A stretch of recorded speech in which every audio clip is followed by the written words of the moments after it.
Hi YouTube, Regina here from Simply Fundamental. So I am up on my roof space, so the space above my apartment, and I am taking in a sunset, and I thought I would take you along with me.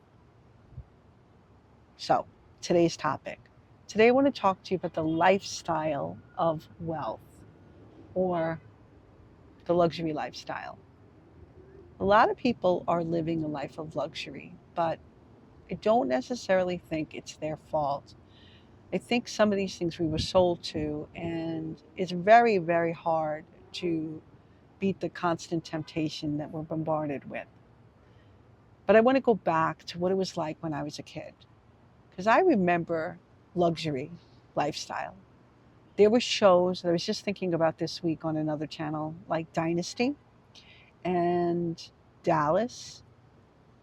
And Dynasty was the one I used to watch. My husband used to watch Dallas. Dallas, I think, was oil tycoons, and it was obviously filmed in Dallas, and it showcased the lives of these oil family, and you got to see supposedly how they were living. And Dynasty, I think it upped it a notch as far as the opulence and just seeing the luxury that they were wearing and the clothes and the style.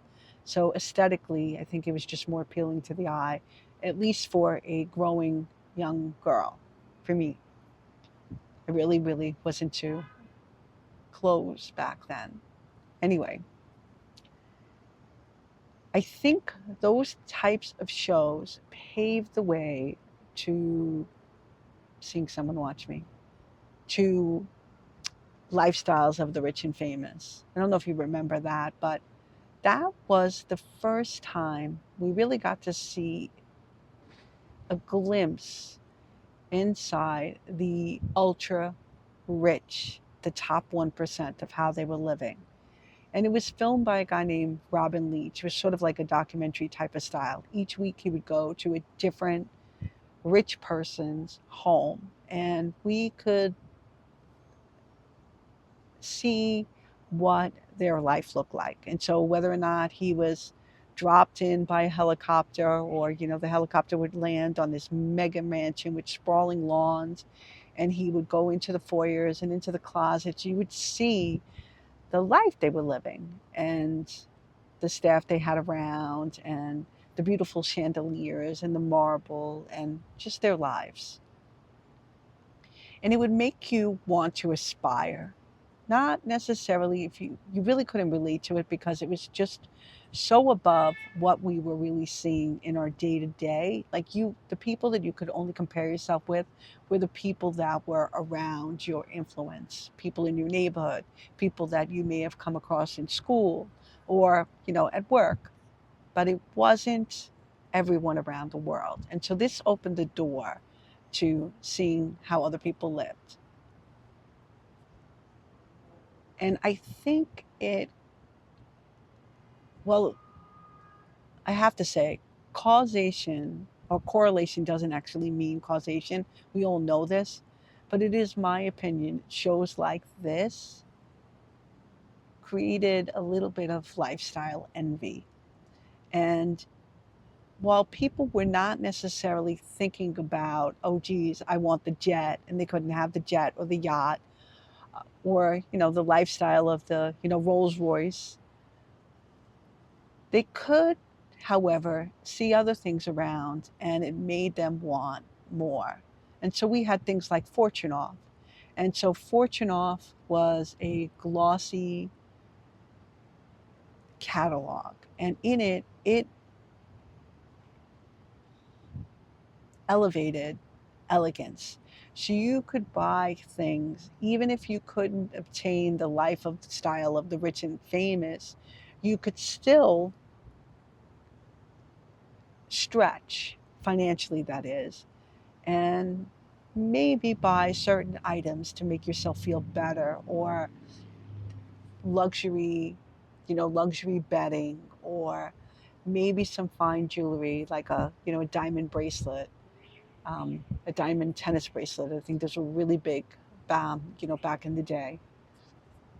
And you could circle all these things that you wanted, but usually when the show ended or when you closed the catalog, you would forget about it. And there's some people got themselves into trouble because back in the 80s, credit was very easy to come by. Now, thankfully, I was still a kid at this point in my life, and but credit was pretty easy to come by. They had charge cards. I think it was the beginning of charge cards, and they were doing like 12-month financing. I mean, all the new promotional ways to get you to spend money, they were just starting back then. And so people could stretch and buy even the little luxuries. And I think that paved the way. And the next thing that happened is we started to get more reality TV. And so you had shows like House Hunters. I think that came on the scene, and I loved watching that one in the late 1990s. And that show, and that was after Lifestyle and the Rich and Famous ended. I think that ended in the mid 90s. But House hunters were ordinary, everyday people. They were walking through homes, so you could actually see everyday people buying, or at least you'd see what their budget was. With Lifestyle and the Rich and Famous, they would only be showing you the lifestyle.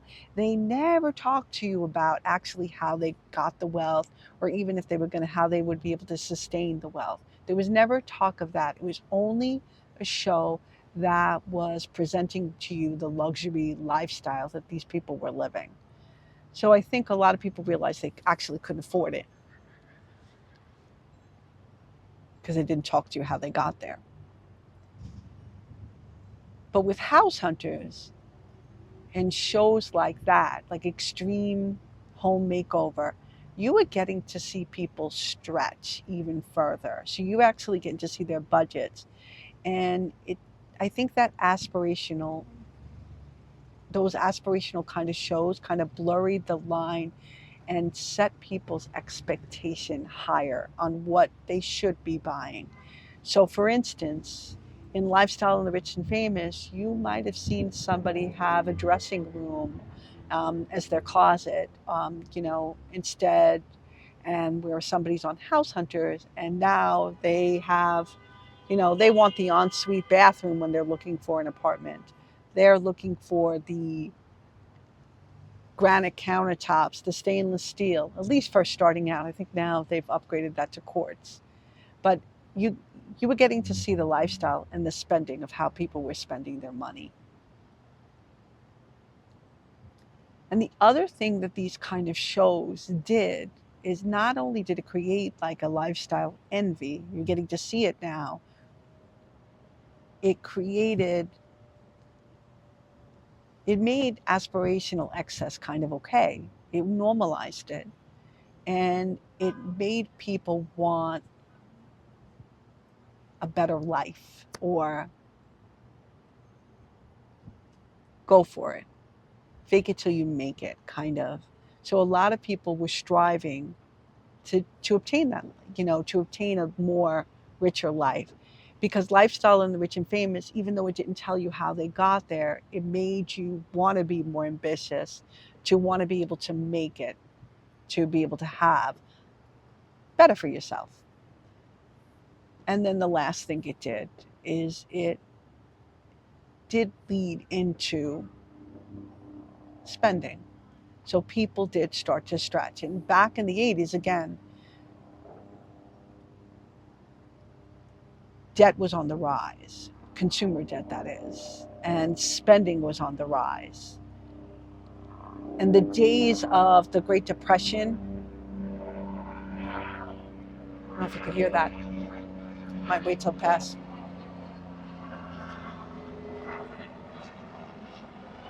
Helicopter, helicopter above. Those days were ending. We were, I grew up with the boomers, the baby boomers. But I want to share some facts because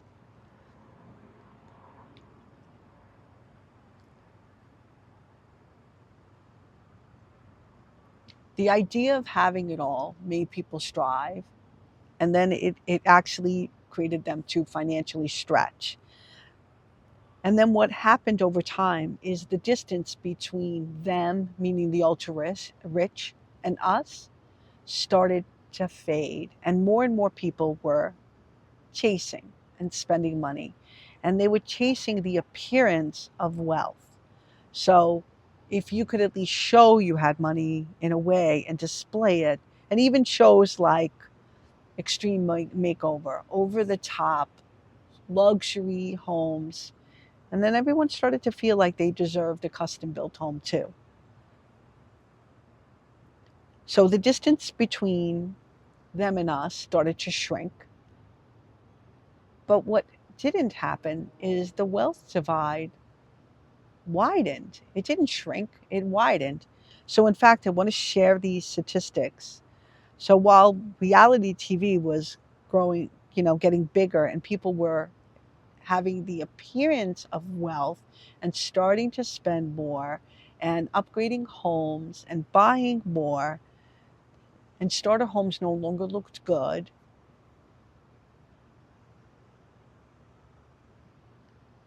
The wealth gap was widening. So here's the statistic.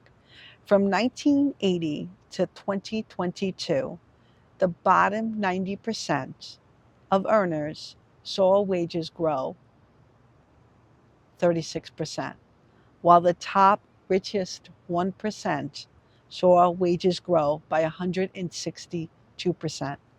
And the top 0.1% wages skyrocket. Now, this is earned income. They're skyrocketed by 301%. As of 2022, the top 1% own roughly 30% of the country's wealth. Top 1%, 30% of the country's wealth. Whereas the bottom 50%, make sure I'm getting this right, hold just 2.6%. So you have the widening wealth gap, and you have all these people straining to spend more. And it really connects because people are becoming more interested in looking wealthy than being wealthy. In 1996, The Millionaire Next Door came out. And that was the first time that people saw that millionaires, or the everyday millionaire, not the top 1%, because millionaires are not in the top 1%. They may be in the top 10%, but not the top 1%. But millionaires next door, they live modestly. They were not having a caviar lifestyle. They're not jetting around. They are driving around with paid off cars, fuel efficient ones, and they're not luxury by any means. And they're living a life that they can not only sustain today, but for tomorrow. And so they're living within their means. They're not spending, or they're not caring or being concerned with the appearance of wealth. They're concerned with maintaining, preserving a life of freedom, a life of choice. So that's the difference. But it's very hard because even with the way reality TV then rolled over into social media, before we could close and turn the TV off, close the magazine, put it away, and go on with our life. And now that's much more difficult. Social media has made the presence of people and their spending habits front and center. So you see people living a lifestyle of wealth, but on the back end of it, you see the widening wealth gap. You see wages not keeping up. People are spending more and more money. Delinquency rates on payments on debt has risen 61% since 2021. 61%. So people are falling behind on paying their bills, but yet everyone's out spending money. And then you have a lot of influencers telling you that going out and making money is easy, that there's enough money out there for everyone. And while it's true everyone can earn an income, the divide between the haves and have nots have been growing so exponentially.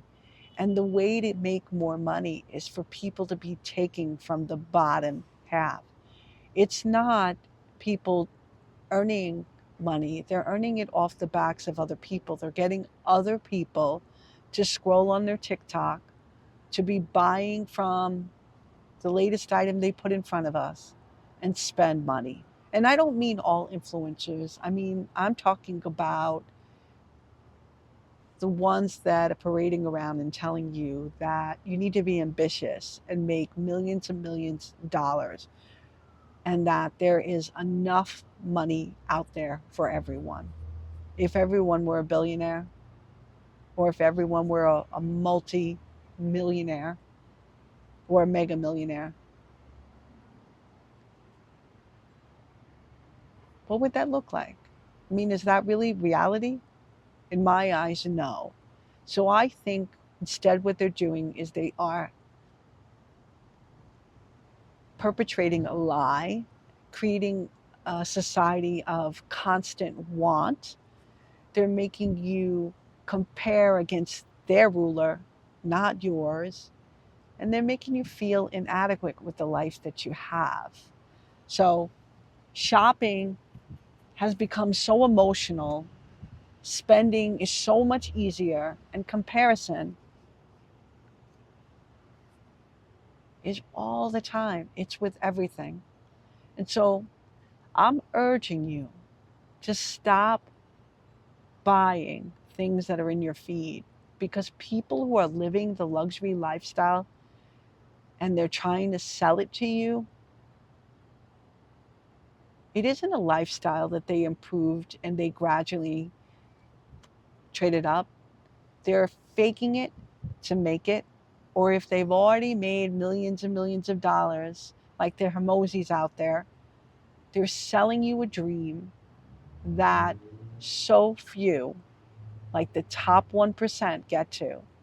Whereas the rest, the 90% of people, wages have been stagnant, 36%. So don't fall for it, because in reality is spending has increased so much. We see the statistics on spending, on how much people are going into debt. So spending standards have surged because people's lifestyle is now like, I think consumer debt has reached 17.57 trillion dollars, and it's up 2.4%, while credit card balances grew 8.6% to 1.16 trillion dollars. And this is from 2023 to 2024. I don't think they have the statistic yet from 2024 to 2025. But by early 2025, overall household debt has topped $18.2 trillion dollars. And it's up 9%. No, I'm sorry, it's up almost 0.9%, almost 1% from quarter four 2024. So credit card delinquencies have increased over 60%. So these higher lifestyle that people are living, these wealthy lifestyles that people are parading over on around all over YouTube, it's false for many, and it's trying to sell you a dream that so few obtain. Whereas the lifestyle of the millionaire next door, of living modestly within your means, is obtainable. You do need earned income. You do need to save and invest a portion of the money you have coming in, instead of spending it to parade a lifestyle that you can't afford. but it's obtainable. Anyway, I couldn't recommend that book more because it really does truly speak to how wealth is grown, lifestyle of wealth, the lifestyle of rich and famous, that top 1%. There's so many people who are trying to look wealthy, but will only ever stay poor if they keep it up. Anyway, I hope you love the sunset, and thanks for tuning in. And if you remember those shows or any particular episode, remember things sticking with me, write about them in the comment section. What stuck with you? Talk to you on the next one.